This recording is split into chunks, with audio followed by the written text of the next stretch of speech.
Hello students, welcome to Lakshya, the initiative of law excellence. ఇవాల్టి మన first article వచ్చేసి Jammu and Kashmir గురించి. దీనిని గ్రూప్ 1 మరియు గ్రూప్ 2 వాళ్ళు కూడా పాలిటీలో ఉన్నటువంటి స్పెషల్ ప్రొవిజన్స్ అన్న దాని కింద చదువుకుంటాము. మనకు బ్రిటిష్ వాళ్ళ నుంచి పవర్ అనేది ట్రాన్స్ఫర్ అయిన తర్వాత జమ్మూ కాశ్మీర్ని అప్పటికి మహారాజా హరి సింగ్ అనే రాజు పరిపాలిస్తూ ఉండేవాళ్ళు. ఆయన ఏమో హిందూ, కానీ ఆ స్టేట్ మొత్తంలో ముస్లిం మెజారిటీ అనేది ఎక్కువగా ఉంది. కానీ హరిసింగ్ మాత్రం ఇటు ఇండియాలో కానీ అటు పాకిస్తాన్లో కానీ కలవకుండా ఇండిపెండెంట్గా ఉంటాము అనేసి నిర్ణయించుకోవడం జరిగింది. దీనిని నేషనల్ కాన్ఫరెన్స్ పార్టీ, ఇది అప్పటికి కాశ్మీర్లో లార్జెస్ట్ పొలిటికల్ పార్టీ అండి.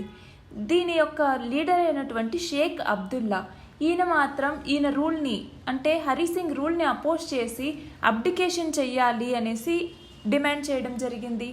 జమ్మూ కాశ్మీర్ని పాకిస్తాన్లో భాగం చేసుకోవాలి అని చెప్పేసి పాకిస్తాన్ జమ్మూ కాశ్మీర్కి సప్లై చేసేటటువంటి ట్రాన్స్పోర్ట్ చేసేటటువంటి లింక్ని బ్లాక్ చేసింది. అలాగే ఇటువైపు పంజాబ్ చూసుకుంటే పంజాబ్లో కూడా అప్పటికి గందరగోళ పరిస్థితులు ఉన్నాయి. కాబట్టి ఇటువైపు నుంచి కూడా ట్రాన్స్పోర్ట్ చేయడం అనేది చాలా సివియర్ ప్రాబ్లంగా మారింది జమ్మూ కాశ్మీర్కి. ఇంకా దీనికి మిగిలినటువంటి ఏకైక మార్గం వచ్చేసి ఎయిర్ ద్వారా ట్రాన్స్పోర్ట్ చేసుకోవటం. అక్కడ ముస్లింలకి వ్యతిరేకంగా అట్రాసిటీస్ జరుగుతున్నాయి అని చెప్పేసి రూమర్స్ స్ప్రెడ్ చేయటం వల్ల కాశ్మీర్లో మొత్తం సివిల్ అన్రెస్ట్ అనేది ఏర్పడింది. ఆ టైంలో పాకిస్తాన్లో నార్త్ వెస్ట్ ఫ్రాంటియర్ ప్రావిన్స్లో ఉన్నటువంటి ఈ పఠాన్ అనే ట్రైబ్ వాళ్ళు ఏం చేశారు, కాశ్మీర్లోకి ఎంటర్ అయ్యారు. బార్డర్ని క్రాస్ చేసి వాళ్ళు శ్రీనగర్ సైడ్కి వస్తూ ఉంటే మహారాజా ఆఫ్ కాశ్మీర్ మహారాజా హరిసింగ్ ఏం చేశారు, ఇండియాకి లెటర్ రాశారు, మాకు ఒక మిలిటరీ అసిస్టెంట్స్ కావాలి అని చెప్పేసి. అయితే ఇండియన్ ట్రూప్స్ జమ్మూని సెక్యూర్ చేయటంలో ఫస్ట్ కాశ్మీర్ వార్లో ఇవి విజయవంతమయ్యాయి.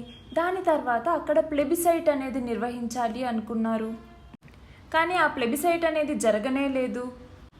26 జనవరి 1950లో మన కాన్స్టిట్యూషన్ వచ్చిన తర్వాత జమ్మూ కాశ్మీర్కి స్పెషల్ స్టేటస్ అనేది ఇచ్చారు. ఇది కూడా ఆర్టికల్ 370 పార్ట్ 21లో ఉంది. పార్ట్ 21లో ఉన్నటువంటి ఆర్టికల్ 370 కింద కొన్ని స్పెషల్ ప్రొవిజన్స్ అనేది ఇవ్వడం జరిగింది. ఇలా జమ్మూ కాశ్మీర్కి ఆర్టికల్ 370 ద్వారా స్పెషల్ ప్రొవిజన్స్ అనేవి కలుగజేయడం ద్వారా ఆ రాష్ట్రానికి దేశంలోనే దాదాపుగా విదేశీ హోదా అనేది వచ్చేసింది.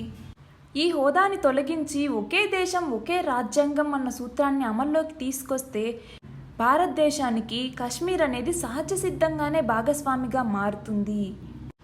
ఈ ఆర్టికల్ 370కి వ్యతిరేకంగా ప్రజా ప్రయోజన వాద్యం పబ్లిక్ ఇంట్రెస్ట్ లిటిగేషన్, ఈ పబ్లిక్ ఇంట్రెస్ట్ లిటిగేషన్ ద్వారా సుప్రీంకోర్టుకు ఒక కేసు అనేది వెళ్ళింది. దాన్ని కూడా సుప్రీంకోర్టు విచారణకి సమ్మతించడం జరిగింది.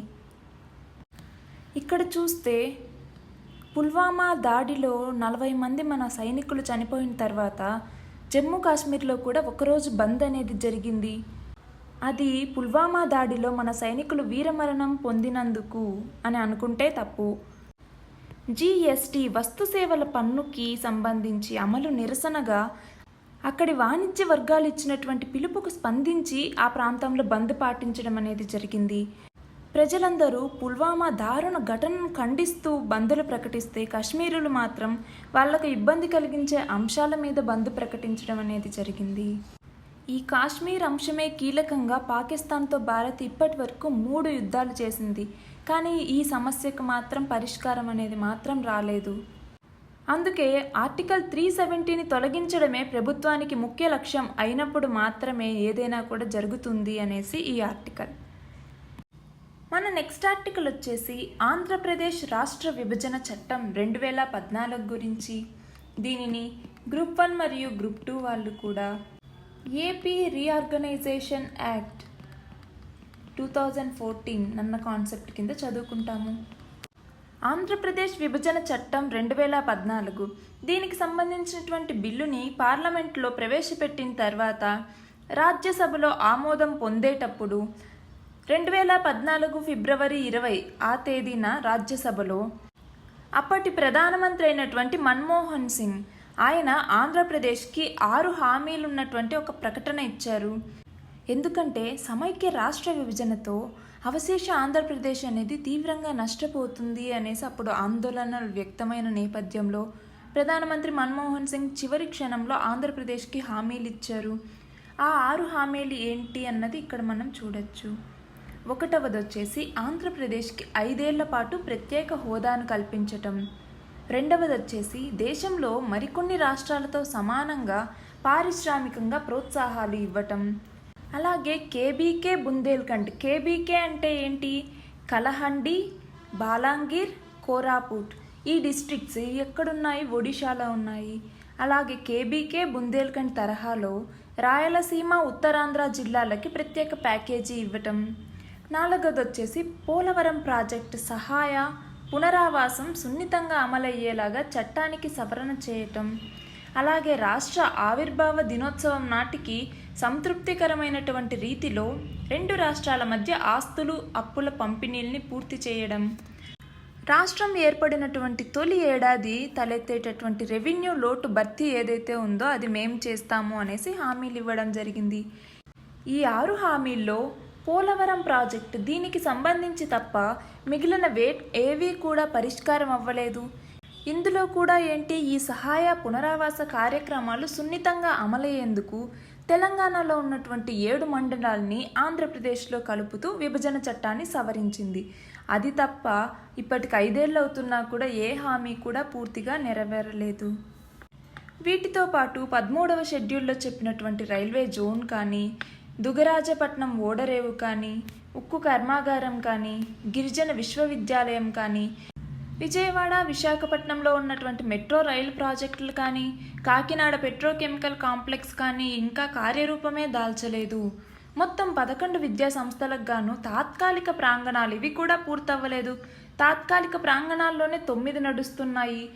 ఇంకో 2 అయినటువంటి గిరిజన విశ్వవిద్యాలయం, అలాగే వ్యవసాయ విశ్వవిద్యాలయం. ఈ గిరిజన విశ్వవిద్యాలయం అనేది ఇంతవరకు ఏర్పాటు కాలేదు. అలాగే వ్యవసాయ విశ్వవిద్యాలయం దీన్ని ఏర్పాటు చేయకుండా ఎన్జీ రంగా యూనివర్సిటీకే 135 కోట్లు ఇచ్చేసి చేతులు దులిపేసుకుంది అని చెప్పారు. అలాగే ఆంధ్రప్రదేశ్ ప్రభుత్వ లెక్కల ప్రకారం 1.58 లక్షల కోట్లు 1.58 లక్షల కోట్ల విలువైనటువంటి 9వ షెడ్యూల్లోని సంస్థలు, 38,000 కోట్ల విలువైనటువంటి 10వ షెడ్యూల్లోని సంస్థల విభజన కూడా ఇంకా పూర్తి స్థాయిలో కాలేదు అనేసి చెప్పడం జరిగింది. ఈ ప్రత్యేక హోదా గురించి మాట్లాడితే ఏమంటారు? 14వ ఆర్థిక సంఘం సిఫారసుల నేపథ్యంలో ఏ రాష్ట్రానికి కూడా ప్రత్యేక హోదా ఇవ్వడం లేదు అనేసి కారణం చెప్పి మోదీ ప్రభుత్వం దాన్ని పక్కన పెట్టేసింది. అయితే మన దేశంలో 11 రాష్ట్రాలకు ప్రత్యేక హోదా అనేది అమలు చేస్తూ ఆంధ్రప్రదేశ్ ఒక్కదాన్నే విస్మరించడం ఏంటి అనేసి ఆంధ్రప్రదేశ్ ప్రభుత్వం ప్రశ్నించింది. దీనికి బదులు ప్రత్యేక ప్యాకేజీ ఇస్తాము అని చెప్పింది. వెనుకబడిన జిల్లాలకి ప్రత్యేక ప్యాకేజీ కింద 3 ఏళ్లలో 1050 కోట్లు ఇచ్చేసి ఆపేశారు. ఎందుకు ఆపేశారు అన్నదానికి కూడా సమాధానం లేదు. అలాగే మరికొన్ని రాష్ట్రాలతో సమానంగా పారిశ్రామిక ప్రోత్సాహకాలు ఇస్తాము అన్నారు. అవి కూడా నెరవేరలేదు. అలాగే 2 రాష్ట్రాలు తెలంగాణ ఇంకా అవశేష ఆంధ్రప్రదేశ్ 2 రాష్ట్రాల మధ్య ఆస్తులు, అప్పుల పంపిణీని సంవత్సరంలో పూర్తి చేస్తాము అన్నారు. ఇప్పటి వరకు పూర్తి కాలేదు. 6వది వచ్చేసి రాష్ట్రం ఏర్పడినటువంటి తొలి ఏడాది తలెత్తే రెవెన్యూ లోటును భర్తీ చేస్తాము అన్నారు. అప్పుడు మనకి 16,078 కోట్ల రెవెన్యూ ఏర్పడితే కేంద్రం 3,900 కోట్లు మాత్రమే ఇచ్చింది. ఆంధ్రప్రదేశ్ 3,920 కోట్ల వేతన సవరణ బకాయిల్ని, అలాగే 3,194 కోట్ల బిల్లు చెల్లింపుల్ని కూడా వాయిదా వేసి ఆ మొత్తాన్ని కూడా రెవెన్యూ లోటు కింద తీసుకోవాల్సిందే అని చెప్పేసి పార్లమెంటరీ స్థాయి సంఘం స్పష్టం చేయడం అనేది జరిగింది. మన నెక్స్ట్ ఆర్టికల్ వచ్చేసి అన్నదాత సుఖీభవ గురించి. దీనిని గ్రూప్ 1 మరియు గ్రూప్ 2 వాళ్ళు కూడా గవర్నమెంట్ ఇనిషియేటివ్స్ అన్న కాన్సెప్ట్ కింద చదువుకుంటాము. దీని గురించి మనం నిన్న డీటెయిల్డ్గా చదువుకోవడం జరిగింది. ఏమని? పిఎం కిసాన్ సమ్మాన్ యోజన అనేసి చదువుకున్నాము. ఈ పిఎం కిసాన్ కింద 6,000 రూపాయలని ప్రతి రైతు కుటుంబానికి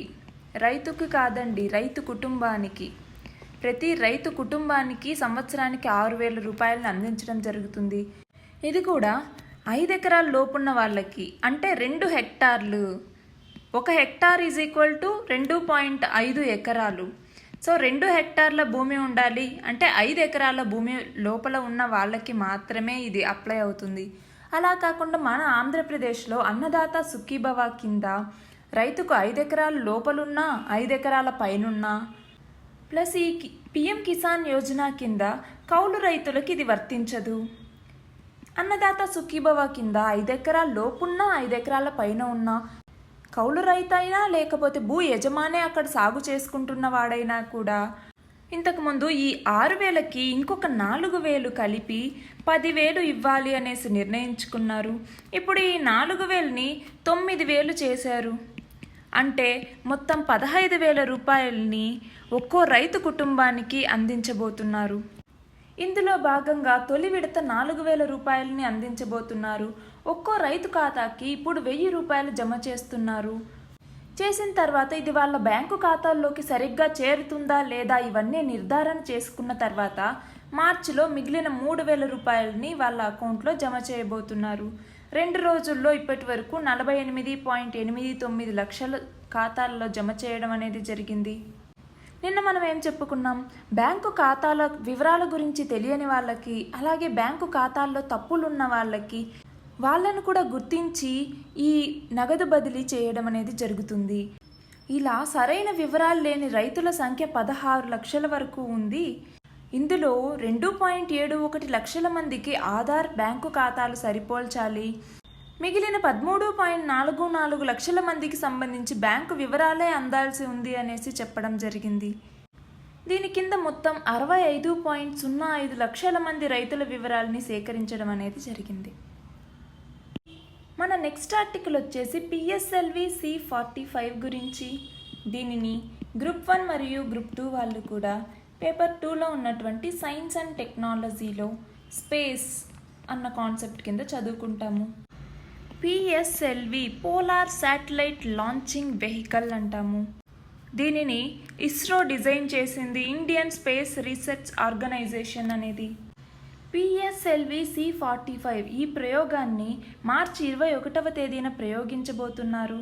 దీనిని నెల్లూరు జిల్లాలో ఉన్నటువంటి Satish Dhawan space centre SDSC అంటాము. ఇది నెల్లూరు జిల్లాలో ఉన్నటువంటి శ్రీహరికోటలో ఉంది. ఈ పిఎస్ఎల్వి ద్వారా మన దేశానికి సంబంధించినటువంటి EMI షాట్తో పాటు విదేశాలకు చెందినటువంటి 29 ఉపగ్రహాలని నిర్ణీత కక్షల్లో ప్రవేశపెట్టబోతున్నారు. పిఎస్ఎల్వి ద్వారా ప్రయోగించిన ప్రయోగాల్లో మనం ముఖ్యంగా కొన్నింటిని చెప్పుకుంటాము. ఫస్ట్ ల్యూనార్ ప్రోబ్ ఏంటిది? చంద్రయాన్-1. ఈ చంద్రయాన్-1ని కూడా పిఎస్ఎల్వి ద్వారానే పంపించారు. అలాగే ఇంటర్ ప్లానెటరీ మిషన్ దీనిని, అలాగే మార్స్ ఆర్బిటార్ మిషన్ మంగళ్యాన్ అంటాము. ఈ మంగళ్యాన్ని కూడా పిఎస్ఎల్వి ద్వారానే పంపించడం అనేది జరిగింది. అలాగే ఇండియా యొక్క మొదటి స్పేస్ అబ్జర్వేటరీ అయినటువంటి స్పేస్ అబ్జర్వేటరీ ఏంటది? ఆస్ట్రోసాట్. ఈ ఆస్ట్రోసాట్ని కూడా పిఎస్ఎల్వి ద్వారానే కక్షలోకి ప్రవేశపెట్టడం అనేది జరిగింది. అలాగే ఈ పిఎస్ఎల్వి రాకెట్స్లో ఇంధనం కూడా 4 దశల్లో ఉంటుంది. మొదటి స్టేజ్లో ఘన ఇంధనం ఉంటే, రెండవ స్టేజ్లో వచ్చేసి ద్రవ ఇంధనం ఉంటుంది, మూడవ స్టేజీలో మళ్ళీ ఘన ఇంధనం, 4వ స్టేజీలో మళ్ళీ ద్రవ ఇంధనం అనేది ఉంటుంది. అయితే ఈ పిఎస్ఎల్వి C45 4వ దశలో ద్రవ ఇంధనంతో పాటు సౌర ఫలకలు కూడా ఉంటాయి. EMI శాట్ని 780 కిలోమీటర్ల ఎత్తులో ప్రవేశపెడతారు.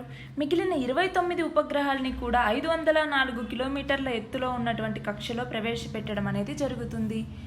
ఈ ప్రయోగం మార్చి 21వ తేదీన జరగబోతోంది. ఎక్కడి నుంచి?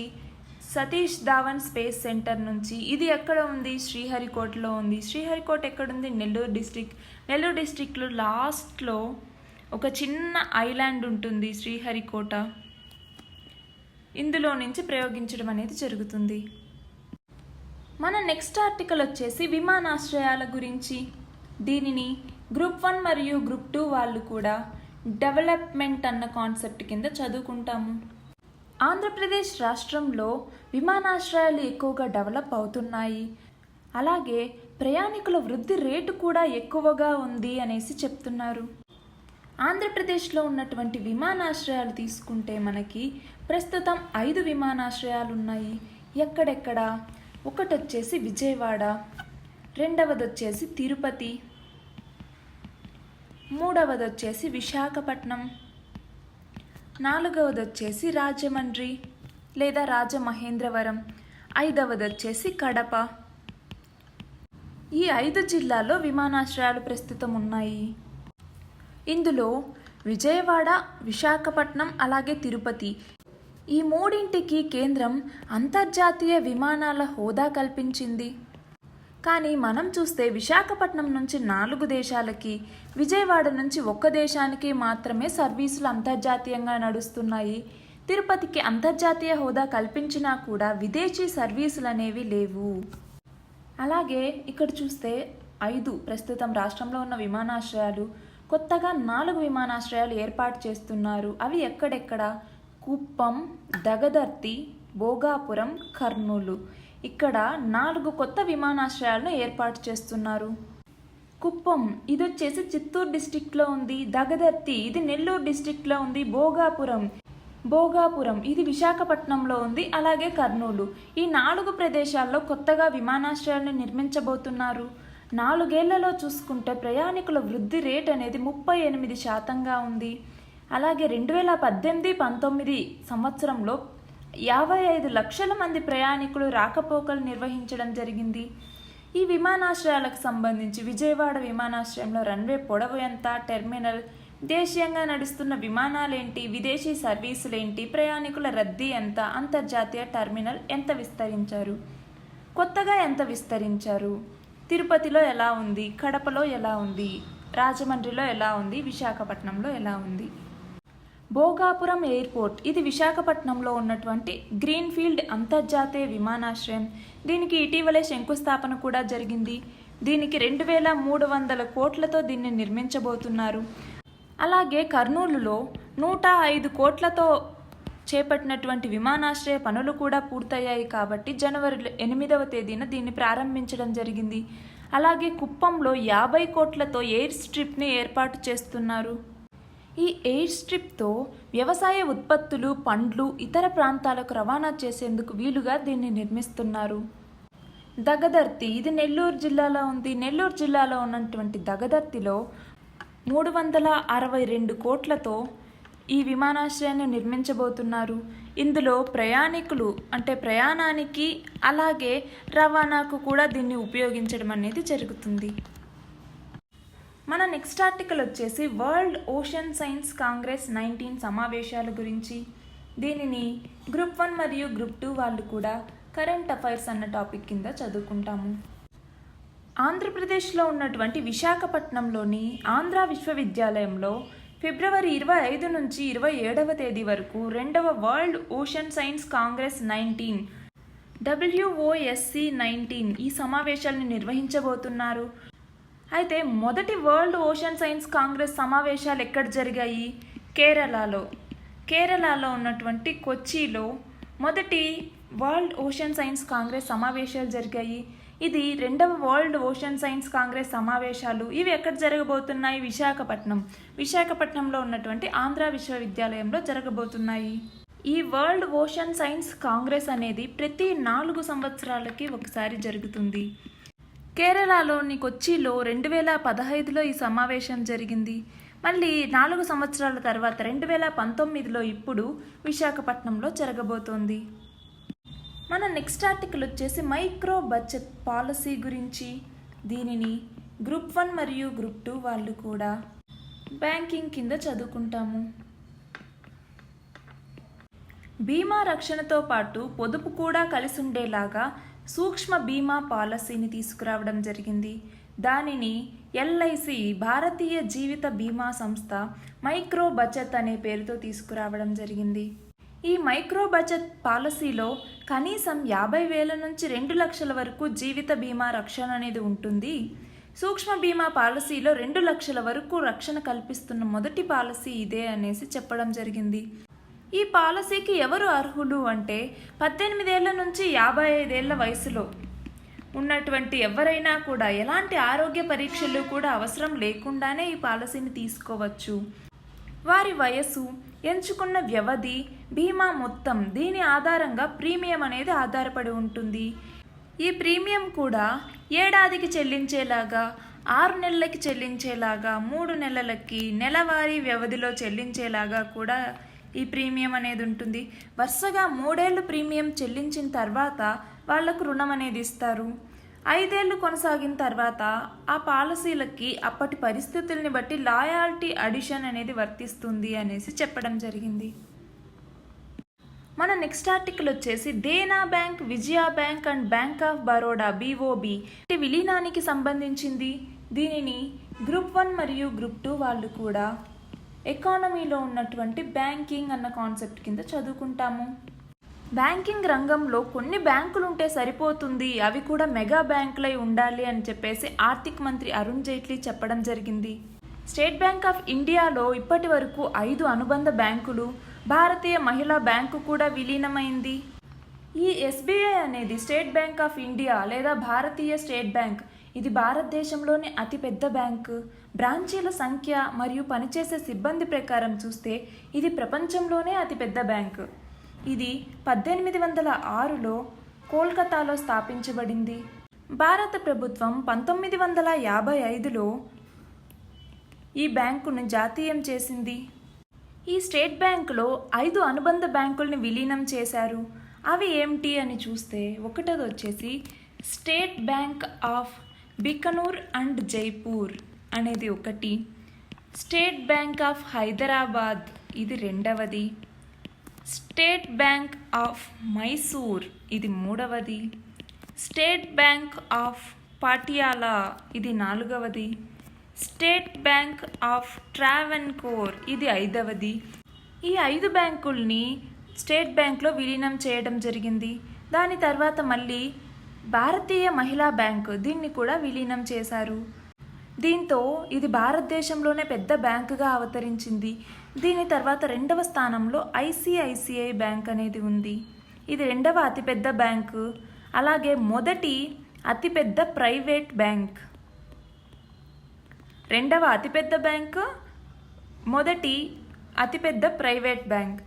ఇప్పుడు 3వ స్థానంలో ఈ దేనా బ్యాంక్, విజయ బ్యాంక్, అలాగే బ్యాంక్ ఆఫ్ బరోడా ఈ మూడింటిని విలీనం చేస్తే ఇది భారతదేశంలోని అతిపెద్దవ 3వ బ్యాంక్, అలాగే అతిపెద్ద 2వ పబ్లిక్ బ్యాంక్గా అవతరించబోతుంది, పబ్లిక్ సెక్టార్ బ్యాంక్గా అవతరించబోతుంది. ఇలా ఈ మూడింటిని కలిపి విలీనం చేస్తే మొత్తం ప్రభుత్వ రంగ బ్యాంకుల సంఖ్య కూడా 19 అవుతుంది. ఇలా విలీనం చేయడం వల్ల పెద్ద బ్యాంకులు గనక ఏర్పడితే అప్పుడు అవి రుణ రేట్లు, మిగిలిన అంశాల్లో కూడా బలంగా తయారవుతాయి. దానివల్ల బ్యాంకింగ్ రంగం అనేది భారత ఆర్థిక వ్యవస్థకు ఊతం ఇవ్వగలదు అని చెప్పేసి అరుణ్ జైట్లీ అభిప్రాయపడ్డారు. మన నెక్స్ట్ ఆర్టికల్ వచ్చేసి 112 హెల్ప్ లైన్ నెంబర్ గురించి. దీనిని గ్రూప్ 1 మరియు గ్రూప్ 2 వాళ్ళు కూడా కరెంట్ అఫైర్స్ కింద చదువుకుంటాము. ఇప్పటి వరకు మనం అత్యవసర పరిస్థితుల్లో పోలీసులకు ఫోన్ చేయాలంటే 100, అగ్నిమాపక శాఖకైతే 101, ఆరోగ్యానికైతే 108, 104, మహిళల హెల్ప్ లైన్ నెంబర్ 1090 ఇలాంటి నెంబర్లు అన్నింటినీ వాడుతున్నాము. ఇక ఇప్పటి నుంచి ఇన్ని నెంబర్లు వాడకం బదులు కేవలం 112 నెంబర్కి ఫోన్ చేస్తే సరిపోతుంది. దీనిని మనం ERSS emergency response support system, అత్యవసర ప్రతిస్పందన మద్దతు వ్యవస్థ, ఇందులో భాగంగా ఈ 112 హెల్ప్ లైన్ నెంబర్ని తీసుకురావడం జరిగింది. ఈ వ్యవస్థని ఫిబ్రవరి 19 నుంచి ఆంధ్రప్రదేశ్, తెలంగాణతో సహా 16 రాష్ట్రాలు, కేంద్రపాలిత ప్రాంతాల్లో కూడా అందుబాటులోకి తీసుకురాబోతున్నారు. ఈ 112 హెల్ప్ లైన్ నెంబర్ని మొదటగా హిమాచల్ ప్రదేశ్ లాంచ్ చేయటం జరిగింది. అలాగే ఈ 112 నెంబర్ సౌకర్యంతో పాటు గూగుల్ ప్లే స్టోర్ నుంచి లేకపోతే యాపిల్ యాప్ స్టోర్ నుంచి 112 ఇండియా అనేటటువంటి యాప్ని డౌన్లోడ్ చేసుకోవచ్చు. ఇందులో వారి సందేశాలతో పాటు వాళ్ళున్న ప్రాంతాన్ని కూడా షేర్ చేయొచ్చు. ఈ యాప్లో మహిళల కోసమే షౌట్ అనేటటువంటి ఒక ఫీచర్ని తీసుకురావటం జరిగింది. ఈ షౌట్ బటన్ నొక్కితే ఆ మహిళ ఎక్కడ ఉన్నారో అక్కడి సమీప ప్రాంతంలో ఉన్నటువంటి స్వచ్ఛంద సేవకులందరికీ ఆమె ప్రమాదంలో ఉన్న విషయం తెలిసిపోతుంది. దానిని బట్టి వాళ్ళు అక్కడ సాయం చేయడానికి వీలవుతుంది. మన నెక్స్ట్ ఆర్టికల్ వచ్చేసి నరేగా, జాతీయ గ్రామీణ ఉపాధి హామీ చట్టం గురించి. దీనిని గ్రూప్ 1 మరియు గ్రూప్ 2 వాళ్ళు కూడా గవర్నమెంట్ ఇనిషియేటివ్స్ అన్న కాన్సెప్ట్ కింద చదువుకుంటాము. ఈ మహాత్మా గాంధీ నరేగా ఈ పథకాన్ని 2 ఫిబ్రవరి 2006లో లాంచ్ చేయడం జరిగింది. దీనిని రైట్ టు వర్క్ కింద తీసుకురావటం జరిగింది. దీని ద్వారా కనీసం 100 రోజుల పని దినాలు కల్పించడమే లక్ష్యం. దీన్ని మొదటగా 1991లో పివి నరసింహారావు గారు ప్రపోజ్ చేశారు అనేసి మనం చదువుకున్నాము. అలాగే ఇందులో ప్రైవేట్ భాగస్వామ్యం అనేది ఉండదు అనేసి మనం చదువుకున్నాము. ఈ పని కూడా 5 కిలోమీటర్ల లోపే కల్పించాలి అనేసి కూడా మనం చదువుకున్నాము. ఒకవేళ ఈ పథకం అమలైనటువంటి 15 రోజుల లోపల గనక వాళ్ళకి వర్క్ ఇవ్వలేకపోతే వాళ్ళకి అన్ఎంప్లాయ్మెంట్ అలయన్స్ అనేది ఇవ్వాలి. దీని ద్వారా ఈ మహాత్మా గాంధీ నరేగాకి ఒక లీగల్ స్టేటస్ అనేది తీసుకొచ్చారు అని కూడా మనం చదువుకున్నాము. అలాగే ఈ మహాత్మా గాంధీ నరేగా మెయిన్గా గ్రామ పంచాయత్స్లో ఇంప్లిమెంట్ చేస్తారు అనేసి మనం చదువుకున్నాము. దీని ద్వారా ఒక సైడ్ ఎన్వైరన్మెంట్ని ప్రొటెక్ట్ చేస్తాము, అలాగే రూరల్ ఉమెన్ని ఎంపవర్ చేయటం, రూరల్ నుంచి అర్బన్ మైగ్రేషన్, సోషల్ ఈక్విటీ తీసుకురావటం, ఇలాంటివన్నీ కూడా ఇందులో భాగంగా పనిచేస్తాయి అనేసి మనం చెప్పుకున్నాము. ఈ మహాత్మా గాంధీ నరేగా చట్టం కింద 2019-20లో రాష్ట్రంలో 20 కోట్ల పని దినాల కల్పనకు కేంద్ర గ్రామీణాభివృద్ధి శాఖ ఆమోదం తెలిపింది.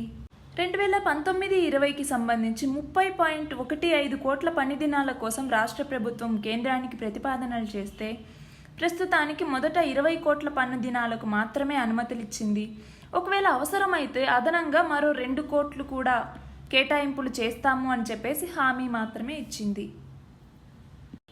మన నెక్స్ట్ ఆర్టికల్ వచ్చేసి శబ్ద తీవ్రత పెరిగితే వినికిడి లోపం వస్తోంది అనేసి ప్రపంచ ఆరోగ్య సంస్థ కొన్ని మార్గదర్శకాలు ఇచ్చింది. దాని గురించి దీనిని గ్రూప్ 1 మరియు గ్రూప్ 2 వాళ్ళు కూడా హెల్త్ అన్న కాన్సెప్ట్ కింద చదువుకుంటాము.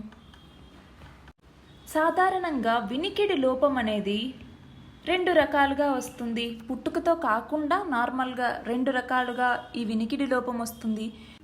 ఒకటి వచ్చేసి ఏదన్నా బాంబులు పేలినప్పుడు, లేదంటే ఏదైనా పేలుడు పదార్థాలు పేలినప్పుడు కానీ, ఊరేగింపులు కానీ, ఇలాంటి పెద్ద పెద్ద మూతల వల్ల చెవిల్లో ఉన్నటువంటి అంతర్భాగం దెబ్బతింటుంది.